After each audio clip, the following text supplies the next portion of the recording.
Et bienvenue dans cette vidéo et dans ce nouveau format sur ma chaîne YouTube. En espérant que ce nouveau format vous plaira et je vous souhaite un bon visionnage. Dans cette vidéo, je vais vous parler des 4 dessins animés les plus cultes des débuts des années 2000. Et oui, les années 2000, c'est une grande époque où des faits marquants se sont passés, comme le passage à un nouveau siècle. Et oui, on est passé des années 1900 aux années 2000. Puis le passage des francs en euros, et également un fait marquant un peu plus triste, l'attentat des tours jumelles. Et j'en passe, mais les années 2000, ce sont aussi des dessins animés tous plus marquants les uns que les autres, avec des génériques qui restent en tête et qu'on connaît encore par cœur aujourd'hui, des répliques de personnages qu'on dit encore, ou bien des personnages qui nous ont marqués, ou pas. Et on va commencer par l'un des dessins animés les plus connus où les paroles résonnent encore dans notre tête et que nous connaissons les paroles pour la plupart d'entre nous, et ce n'est autre que Code Lyoko. Code Lyoko, tout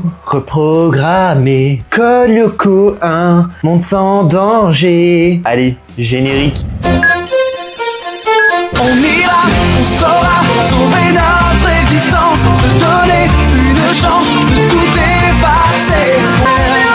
Tout reprogrammer, comme Lyoko 1, monde sans danger.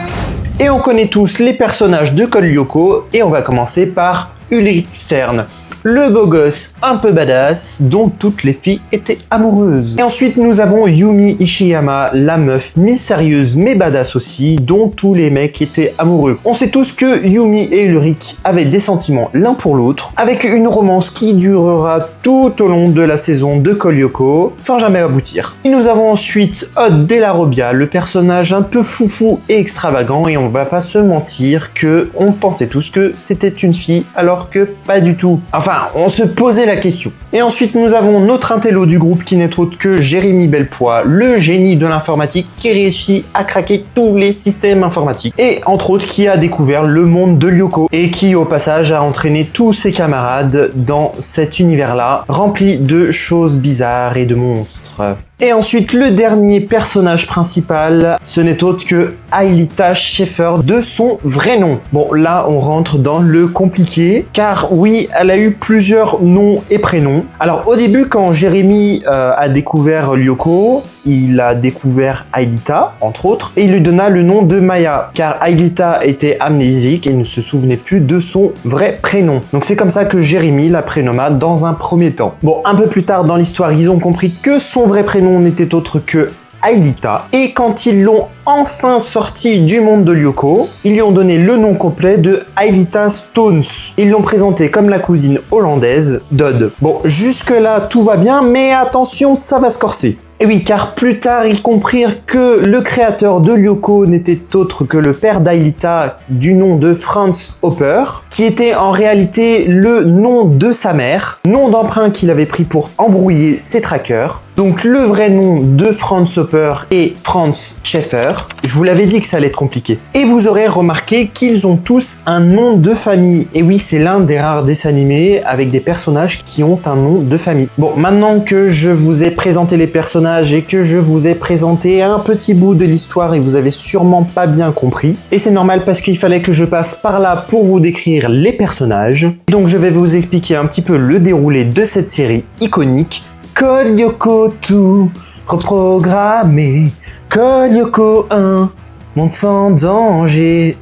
Ok, j'arrête. Bon, ok, vous allez me dire, mais Lyoko c'est quoi? Eh ben, Lyoko est généré dans le réseau informatique mondial par une machine surpuissante qui se prénomme le supercalculateur, qui est mystérieusement dissimulé au 3e sous-sol d'une usine désaffectée, qui se situe à quelques pas du collège Kadik où étudient nos personnages. Et Lyoko est ainsi composé de 5 territoires, qui n'est autre que la banquise, la forêt, la montagne, le désert et le 5e territoire qui est lui un peu plus secret et qui s'appelle le Carthage. Chaque territoire possède des tours et des bases de données qui fouillent inlassablement les réseaux terrestres à la recherche d'énergie. À l'origine conçu comme un paradis numérique, Lyoko est aujourd'hui menacé. Xana, et non Xanax, un programme multi-agent qui contrôle le monde digital après avoir acquis la conscience et son indépendance. Il cherche aujourd'hui à détruire la Terre. Rien que ça. Et pour cela, il infecte les tours aux 4 coins de Lyoko. Et quand ces fameuses tours sont activées sur Lyoko, cela a un impact direct dans la vie réelle. Et ces offensives prennent des formes toujours plus variées les unes que les autres, visant toujours à une chose, l'extermination de la Terre et de toute la race humaine. Pas très joyeux quand même, hein. Un soir, alors que Jérémy Belpois cherchait des pièces pour ses robots, il s'est introduit dans l'usine et a découvert le supercalculateur. En ignorant la portée de son geste, il le ralluma. Et quand il ralluma le supercalculateur, il ralluma Lyoko, mais également Xana. Et Jérémy fit immédiatement la connaissance avec Aelita, l'intelligence artificielle, du moins c'est ce qu'il pensait, qui était complètement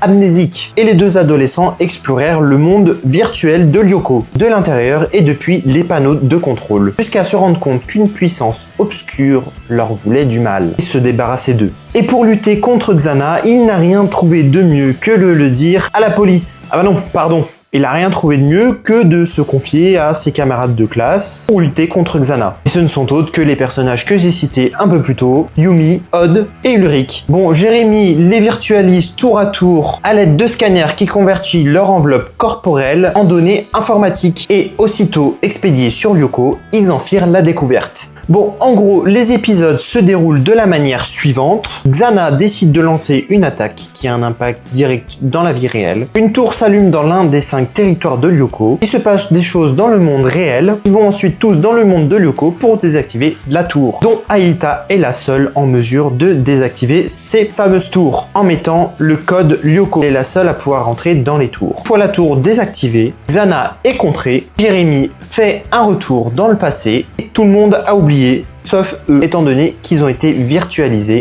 Seules les personnes virtualisées dans le monde de Lyoko se souviennent de ce qui s'est passé, pas les autres. Et voilà, c'était Code Lyoko. Et bien maintenant passons à un autre dessin animé culte. Si je vous dis une blonde, une brune et une rousse, on dirait le début d'une mauvaise blague. Et vous allez me dire, bien évidemment, les Total Spice, bien sûr. Et là aussi, nous sommes sur un générique iconique qui changera au fur et à mesure des saisons. Générique saison 1 et 2 de 2001 à 2004.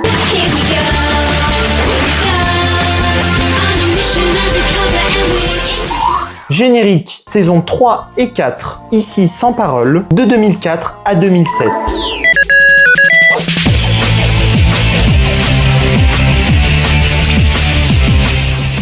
Saison 5, ici en français, de 2007 à 2008.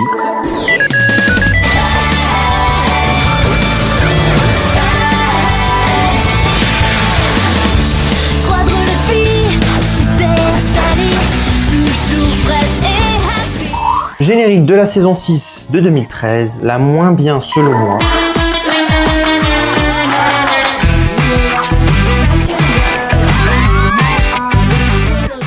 Et enfin, la saison 7 de 2024, sans commentaire. Pour remplir leur mission, elles se battent, toujours prêtes à l'action. 3 amis pour la vie. Et qui sont ces fameuses Totally Spice? Eh ben, ce sont 3 jeunes filles lycéennes qui mènent une double vie d'espionnes et qui sont engagées par une agence secrète nommée Le Whoop, dirigée par Jerry. Bonsoir les filles! Bonsoir les filles.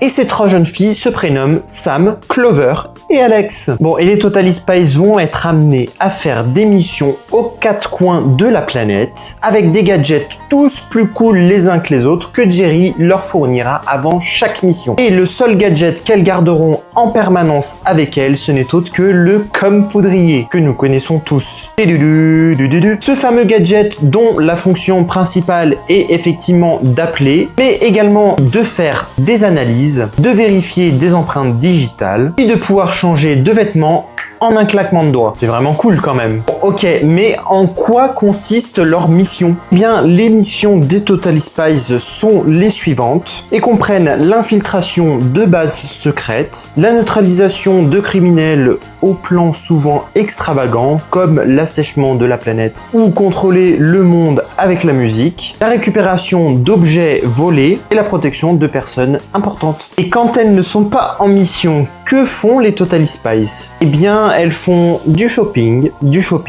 et encore du shopping. Ah oui, quand elles ne font pas du shopping, elles se prennent le bec et se crêpent le chignon avec Mandy, leur ennemie jurée, enfin surtout Clover, qui se prend davantage la tête avec Mandy. Alors Mandy, c'est un personnage un peu secondaire, c'est la fille un peu populaire du lycée, égocentrique et qui se croit au-dessus de tout le monde.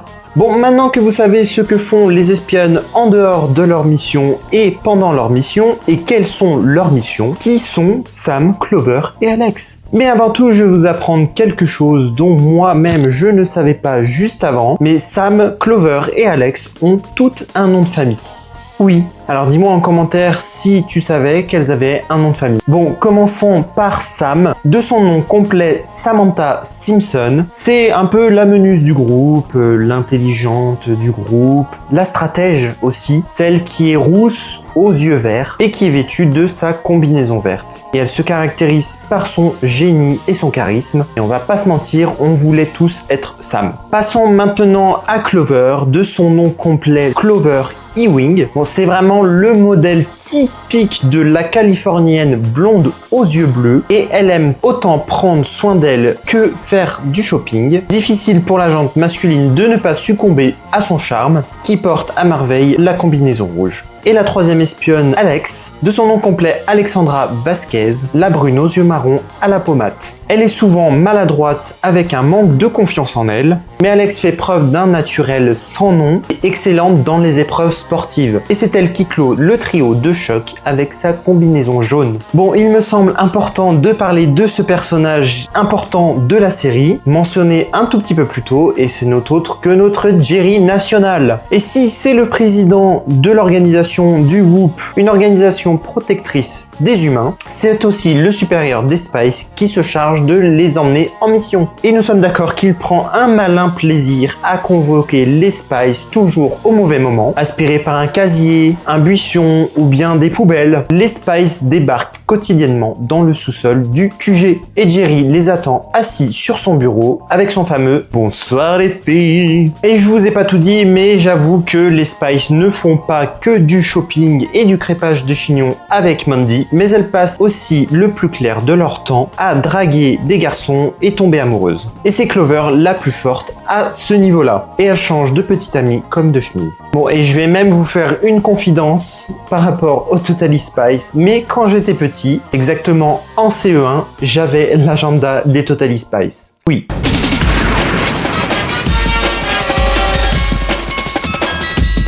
Allez, passons à un autre dessin animé tout aussi culte, avec là aussi 3 nanas. Bon, je pense que vous avez trouvé tout de suite. Et ce n'est autre que les Super Nanas, en anglais The Powerpuff Girls. Et oui, encore un trio de nanas badass qui tabassent du méchant pour faire perdurer le bien. À la différence des Totally Spice, les Super Nanas ont des super pouvoirs. Et nous sommes là plus sur un type de dessin animé de super-héroïne, et je ne parle pas de la drogue. La série se déroule dans la ville fictive de Townsville et qui suit les aventures de 3 super-héroïnes. Et je ne parle toujours pas de la drogue. Et nous avons Bulle, Belle et Rebelle, créée accidentellement par le professeur Ultonium en mélangeant du sucre, des épices et tout ce qui est chouette, avec l'ajout involontaire de l'agent chimique X. Sucre, des épices et des tas de bonnes choses. Tels étaient au départ les ingrédients choisis pour créer des petites filles parfaites. Mais accidentellement, le professeur Utonium ajoute un autre ingrédient à cette mixture, l'agent chimique X. C'est ainsi que naquirent les super nanas dotées de super pouvoirs. Et là vous allez me dire, oui mais les super nanas c'est sorti en 98 et pas en début des années 2000, blablabla. Bla bla bla. Alors oui, mais ce dessin animé était très regardé au début des années 2000. Passons maintenant aux personnages, les héroïnes. Je ne referai pas la blague. Nous avons Belle, la rose la plus intelligente du groupe et la chef, qui représente l'ingrédient de tout ce qui est chouette. Ensuite, Bulle, la bleue, la douce, sensible et joyeuse, qui sait parler aux animaux et qui représente l'élément sucre. Et nous avons ensuite la dernière super nana, Rebelle, la verte, la dure à cuire et impulsive, qui représente l'élément épice. Bon, et du coup, que font les super nanas exactement? Eh ben, les super nanas, elles utilisent leur super pouvoir comme voler, avoir une super force, la vitesse, des rayons laser, etc., etc. pour protéger Townsville des grands méchants vilains. Et le principal méchant de l'histoire, le plus célèbre, est Mojo Jojo, un singe maléfique, génial et mégalomane. Bien qu'ayant une esthétique de dessin animé pour enfants, la série aborde des thèmes comme le féminisme par le concept de girl power, le leadership et l'importance des liens familiaux, et également la lutte classique contre le bien et le mal. Le ton est un mélange d'action, de comédie et de parodie de super-héros.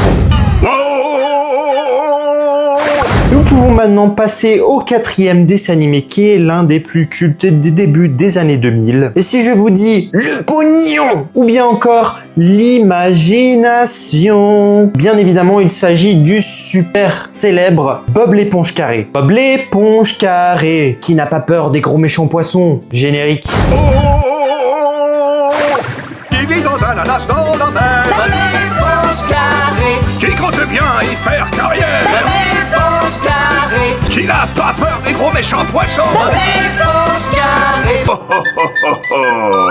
Et par la même occasion, je vous invite à aller voir sur YouTube la vidéo de tous les génériques dans toutes les langues où a été diffusé Bob l'éponge, et je peux vous dire que c'est hilarant et à mourir de rire en certaines langues. Mais avant toute chose, je vais commencer par une anecdote sur Bob l'éponge. Est-ce que vous savez qui a inventé Bob l'éponge? Eh bien, le créateur de Bob l'éponge n'est autre que Stephen Hillenburg, qui était un biologiste à la base et qui est devenu un animateur américain et qui a lancé la série sur Nickelodeon en 1999. Oui, c'est pas les années 2000, mais un an près, c'est pareil. Et son expérience en biologie marine a inspiré l'univers sous-marin de Bikini Bottom. Bon, ok, mais du coup, la série de Bob l'éponge, eh ben, de quoi ça parle? Et en fait, ça raconte les aventures d'une éponge carrée, un peu loufoque et pleine d'humour, une éponge de mer enfantine et optimiste, qui vit dans un ananas au fond de l'océan Pacifique. Oui, il y a beaucoup de choses qui sont pas très logiques en fait dans cette série, quand on regarde bien un ananas dans l'océan. Bon, maintenant passons aux personnages un peu principaux de la série. Et donc, qui est ce fameux Bob l'éponge carré? À part être loufoque, plein d'humour et très enfantin, qui est-il réellement? Et qu'est-ce qu'il fait? Eh bien, il travaille en tant que cuisinier au crabe croustillant, célèbre pour ses pâtés de crabe. Il vit avec son escargot de compagnie qui s'appelle Gary et qui miaule. Oui, un escargot qui miaule.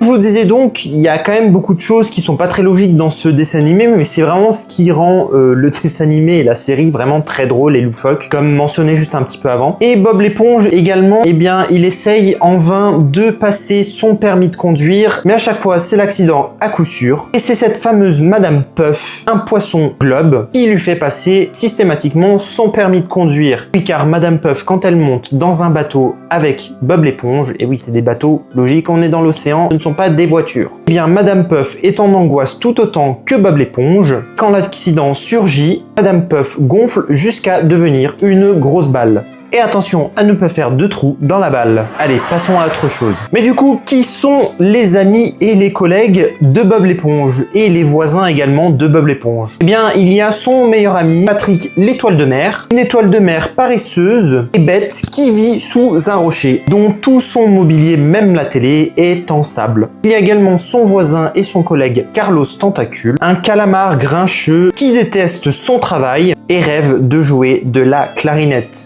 Il y a également son autre ami Sandy l'écureuil, un écureuil terrien qui vient du Texas, experte en karaté et en sciences, qui vit dans un dôme sous-marin. Il y a ensuite Monsieur Krabs, qui n'est autre que le patron de Bob l'éponge et qui détient le fameux crabe croustillant. C'est un crabe incroyablement avare et obsédé par l'argent, par le pognon, et également par sa recette secrète du pâté de crabe. Et nous avons également aussi l'ennemi juré de Monsieur Krabs, qui n'est autre que Sheldon Plankton, un petit cépopode qui possède un restaurant concurrent juste en face du Krabs croustillant, qui se prénomme le Seau de l'Enfer, en anglais le Sham Bucket, et passe son temps à essayer de voler la recette du pâté de crabe tant succès.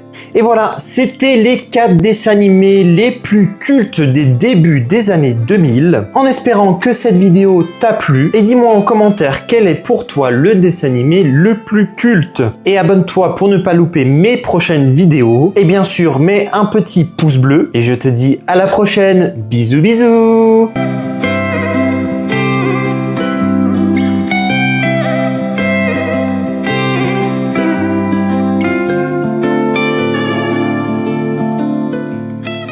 Et on connaît tous les personnages de Code Lyoko. Puis nous avons le fameux Ode. Et dis-moi en commentaire, selon toi, quelle est la décision. Et dis-moi en commentaire pour toi, quelle est. Et dis-moi en commentaire pour quelle est. Putain, je vais pas.